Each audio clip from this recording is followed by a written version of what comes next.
All right, welcome back to DFS Rebels for the Week 3 slate of Sunday games.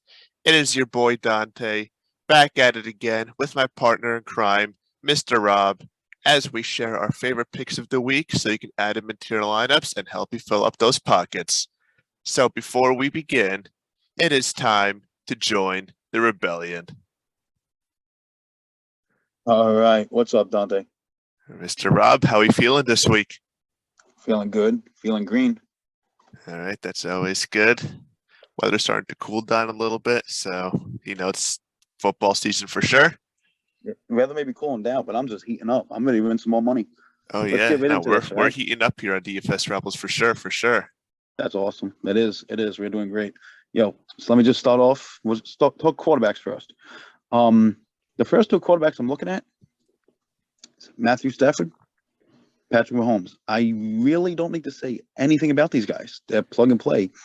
Patrick Mahomes is coming in at under 6% ownership. There's no way I never use a Patrick Mahomes and under 10% ownership. So he's a lock for me.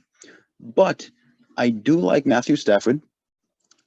He's getting he's going to be in one of the highest expected tempos on this slate. I always target those high tempo games against a really bad defense. If the Cardinals can keep this close and keep it up tempo, like I think, Stafford should have a field day. And I'm going to pair up Stafford with Cooper Cup, who with Stafford, he averages about 26.7 fantasy points, 12.2 targets, 115 yards. He has 19 touchdowns in 19 games with Stafford. The value this week is opened up by running backs. I'm going really cheap in running backs, so I can afford Cup.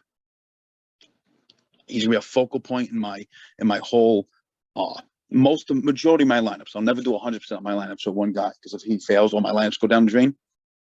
He is going to be in the majority in my lineups. He is going to be in a dome in an up-paced environment. And like I said, Arizona has one of the reverse secondaries possible.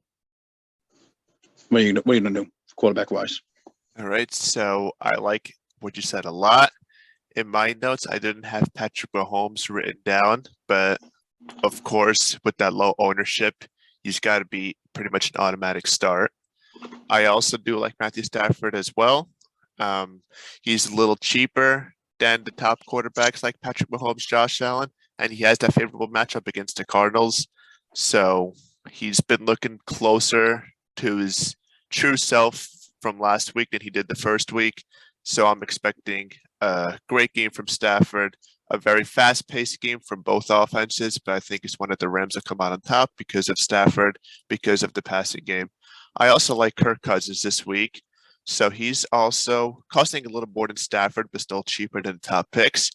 And I know he did come off of a rough game on Monday night against a tough Eagles secondary.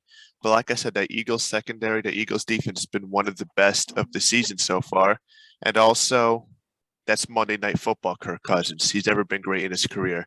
So I do like Kirk Cousins this week. He's got all of his weapons. You can pair him up with Justin Jefferson, obviously. You can pair him up even with Irv Smith, who's a cheaper tight end.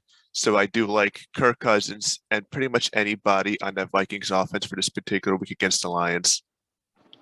I am 100% on the Minnesota Detroit game. I think that's going to be a very high scoring affair. I love the Smith call, Justin Jefferson, and I'm feeling all great. I love golf. He's just so cheap, and he's putting up such great numbers for that price. Amar St. Brown is just a lock, and a lock now. Going forward, I can't see how I don't play him as much as possible from Detroit. But moving on to the next game I love the Eagles game. Everything about this game is awesome. But the Carson Wentz uh, revenge game, Dallas Goddard, he's priced way too low for the number two passing target in one of them again another up tempo, high scoring games. The Eagles are doing a fantastic job of putting Goddard in plus matchups against linebackers and nickel corners. The Talking more about this game, the Eagles rank 32nd in tackling, and Gibson is top 10 in broken tackles. Gibson's usage still strong even when they're trailing. He saw 60% of snaps, running 18 opportunities. He averages 20 opportunities so far this season, has an impressive 12 targets. I know what's his name, Robinson is coming back, but I don't care about him yet. He's not playing this week. I got to keep two things in mind. If Washington gets down big, J.D. McKissick sees a lot more snaps. This happened last week. Also, Washington is building their offense and their schemes around Curtis Samuel. He is ranking top 10 in yards after catch. So Samuel, another fantastic target besides Gibson. I love bringing that back with A.J. Brown, who's just been a monster, and also Miles Sanders, who is the leverage pivot player for Hurts. Because of his price and ownership, he's far too talented for the lead back to not be picked at that price and that ownership against a bad run defense. Where you going with? Yep.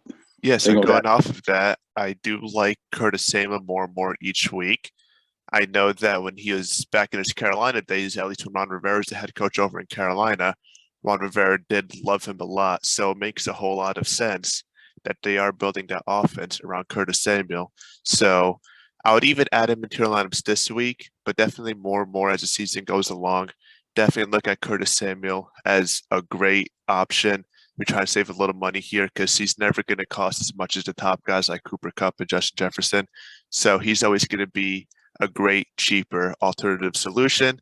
And going back to the Eagles side of the ball, Dallas Goedert, he's going to be probably the play of the week, honestly. He is way too cheap compared to the other top tight ends like Travis Kelce, Mark Andrews, Jalen Hurts in this young season so far.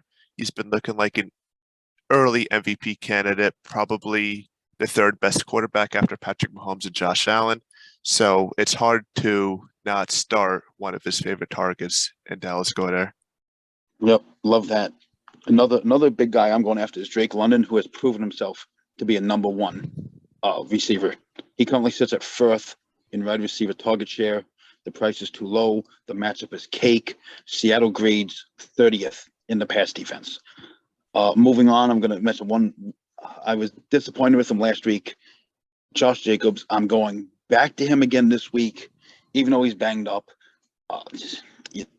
He sees all the red zone work. I really am putting money on the fact that he's going to get his first touchdown this week. Jacobs runs 46% of all the caused dropbacks. He loses rough to Amir Abdullah. He might start losing rough to Zamir White, who in some GPPs, the Millie Makers, I am going to have Amir Abdullah and I am going to have Zamir White in some lineups. Absolutely. That will break the slate if I'm right in those. But with Amir Abdullah taking some snaps, he plays on third down. He does limit Jacobs' pass catching upside. Jacob played 76% of the snaps, for earning 90% of the opportunities. Josh Jacobs is a top 10 runner per PFF. He ranks third in the NFL with 12 broken tackles, and the Titans rank 24th in tackling. So again, just like last week, sounds like a perfect matchup, but he blew it last week. So just be careful with him. What are you thinking? So I do like what you said about Josh Jacobs. He hasn't looked like himself from his first couple of years of his career, but eventually he has to break out. So he's going to score eventually. It's good chance it's going to happen this week. And, chances are if he has a good week this week, he'll even be a good play down the road. So I'd still trust Jacob for at least one more year. One more week. Why did I say one more year? One more week. Put him into your lineups. Obviously, he's going to be cheaper as well. And see what he does this week. Hopefully, he turns it around, and I think there's a good chance he will.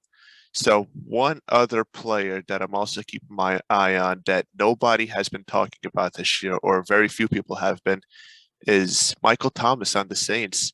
He's a sneaky option this week. He's only costing $5,900 on DraftKings, cheaper than most of the top receivers in the league. And so far, he's been consistent. He's been, slowly going back into his 2019 form. And they are playing against the Panthers, which are 0-2. So obviously, they're not going to be playing very confidently this week. So I do like Michael Thomas on the Saints this week. What do you think about him? You know, it's just I haven't really been thinking about him, but if you're gonna talk me into him, I'll definitely play a lineup or two with him. Absolutely. I have no problem with that at all. With that being said, I have one last guy to talk about, Gabe Davis. While everyone and their mother is rushing to play Josh Allen and Diggs, I am going to go with Gabe Davis, who is a lot less owned. While Xavier Howard would be on Diggs, Gabe Davis would have an easier matchup. I think he's going against like Nick Needham and Killian Crossum and a rookie. The rookie's like I think his name's like Cater Kahu or something. So I just like Gabe Davis a lot this week if he plays. But one thing you got to realize when I do my cash games, I don't stack a lot. I just go with my guys who I have projected high, who should be, chalky. That's my cash games. When I'm going GPP, I like to do my stacks. Gotta be stacks. You got to line up. If you're choosing the Eagles, you're running on the back with Minnesota. That's how you build a great GPP lineup. If you really want to utilize the ownerships and the values we have on Patreon, we work on those really hard all week. We get them. Really suggest you take a look at that. Definitely subscribe to the YouTube channels, guys. This is it. We're winning every week. We want you to join us. It's time to join the rebellion.